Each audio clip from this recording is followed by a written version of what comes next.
the first week we actually went to the Amazonian side of Peru, which was in Iquitos and the Peruvian Amazon forest, and we did medicine over there.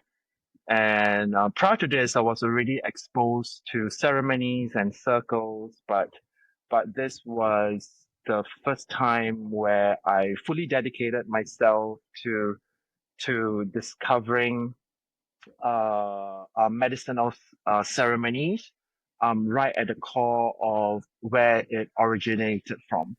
So this is actually the jumping off point for you into the shamanic path. It is. It is. It was a jumping off point at the same time the affirmation as to why prior to 2016 I was inclined towards like circle work or ceremonial work, which I experienced in very, very small doses or in very mild doses. The first week in Peru was a huge experience because I went into a deep dive into ayahuasca. So for anybody listening who does not know what ayahuasca is, can you explain what that is? So ayahuasca is a plant and a medicine in the Shipibo tradition. Shipibo is the name of the natives that were the first indigenous group that actually discovered the plant ayahuasca as a practice of communing with the divine within themselves or the energy being that they are. Hmm. Okay. So what happened during that ceremony? Because you said everybody else was puking out their guts and you were laughing. Yeah, Because people have all kind like of wild experiences with they ayahuasca do, they and do, not they always do. great. Yeah. Yeah, absolutely. So, there is a reason why, there are people who are, puking their guts out, and why people have different experiences because, in medicinal work or ceremonial work, it is a consecutive daily practice. It's not something that, you jump into and then, okay, I'm done with it. Beautiful experience. Ta-da. I'm going to go on and do the next thing. Right. Um, it is definitely an experience where you have got to dedicate preparation to.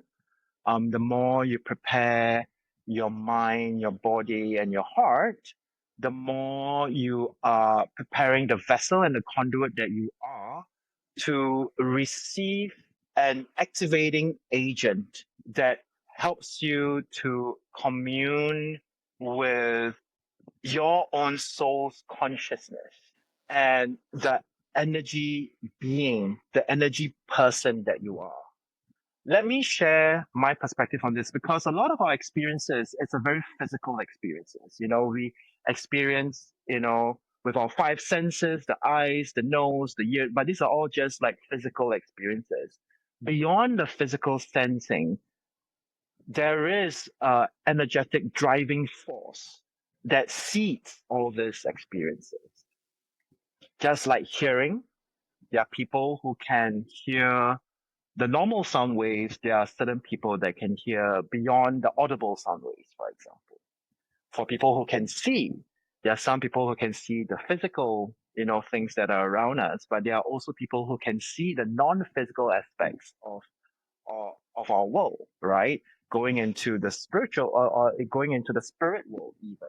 I've always been interested in the non-physical and non-ordinary facets of what it is that we are experiencing.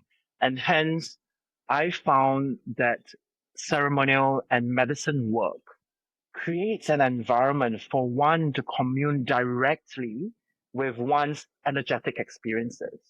And for me, these energetic experiences are very, very core and crucial if we want to really value add our own human undertakings. Because a lot of the questions that we have of simple things like even what's my life purpose, like what am I trying to do with my life, all these things, we can never really find answers in our physical interactions all the answers are actually in our energetic interactions, So the more when you're creating spaces for you to commune directly with your energy being, right?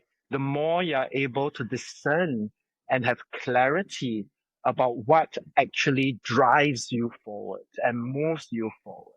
So that is why I wanted to share this, because why shamanic practices or medicine work or circle work is something that has truly benefited me beyond a lot of the interactions or modalities that I've come across with.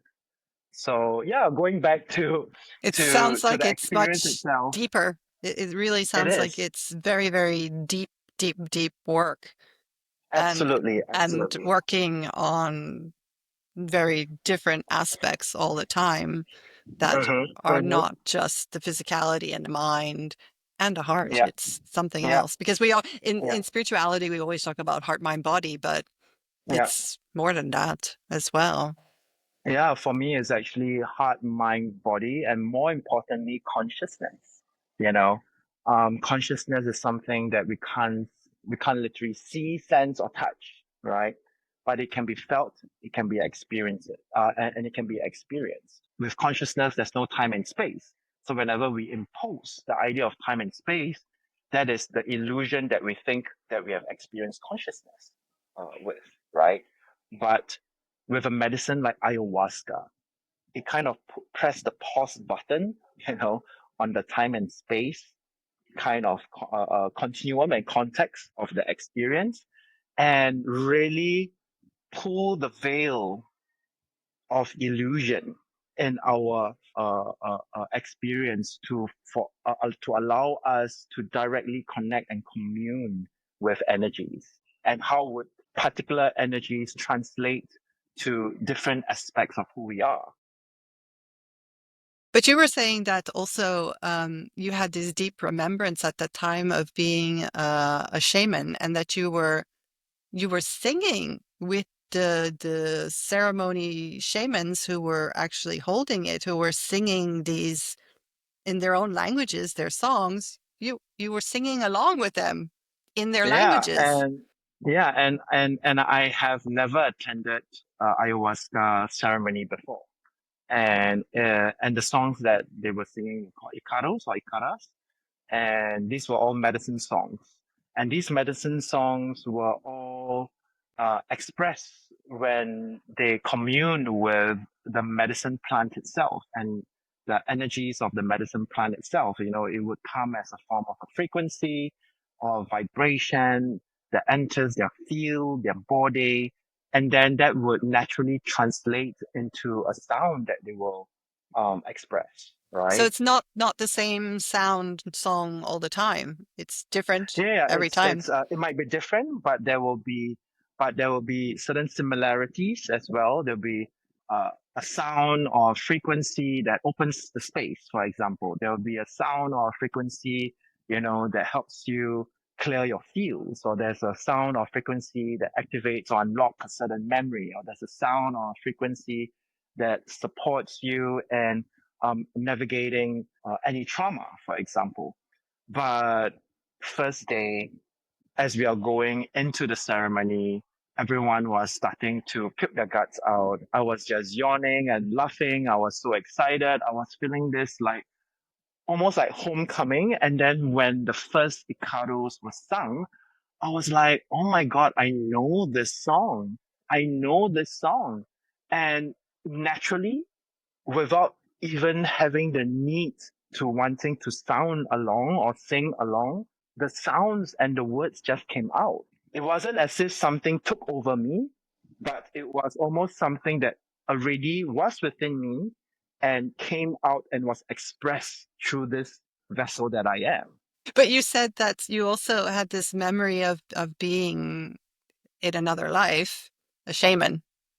We did quite a number of ceremonies, and the last ceremony, it finally revealed to me, like, the visually, even like how I actually looked like. And it was profound.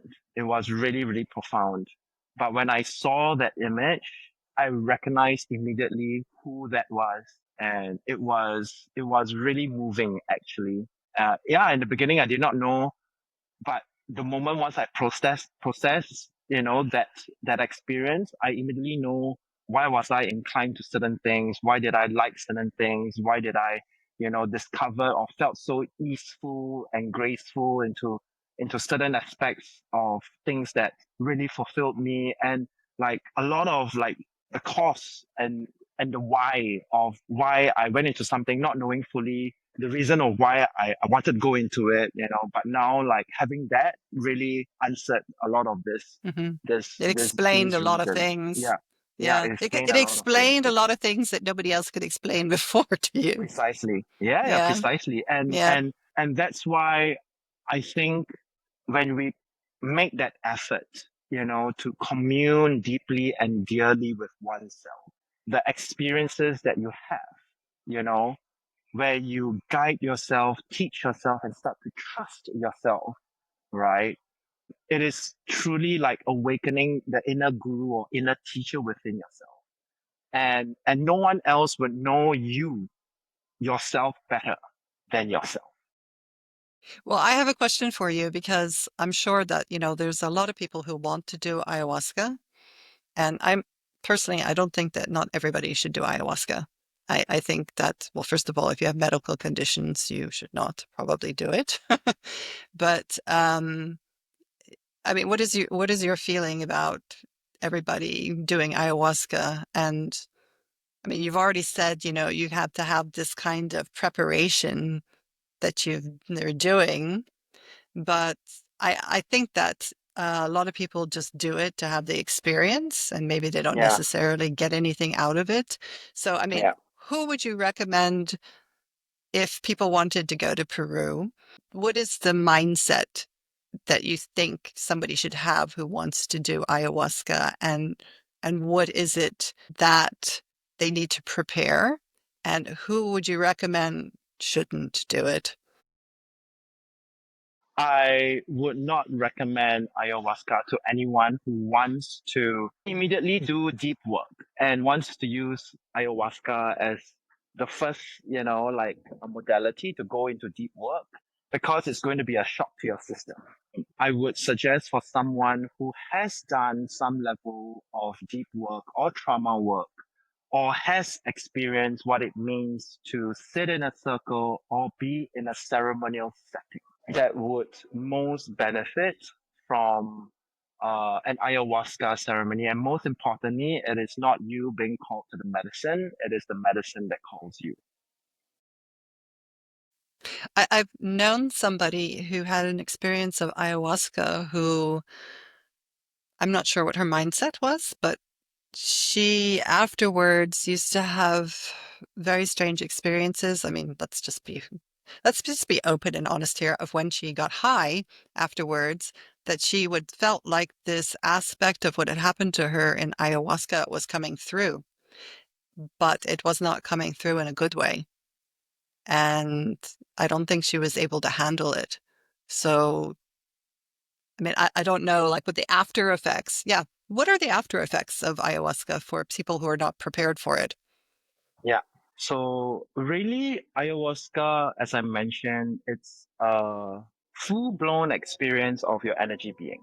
If you have been having the physicality of your experiences as your main barometer of how you navigate life, and and statements like navigating the mystery scares you, right?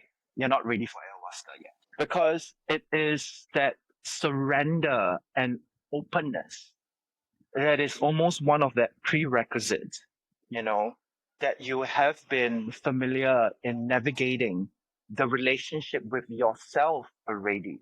That if you were to go into ayahuasca, that you are able to fully receive not a limited or polarized point of view of your experience, but a very all encompassing and wholesome perspective of what your experience is.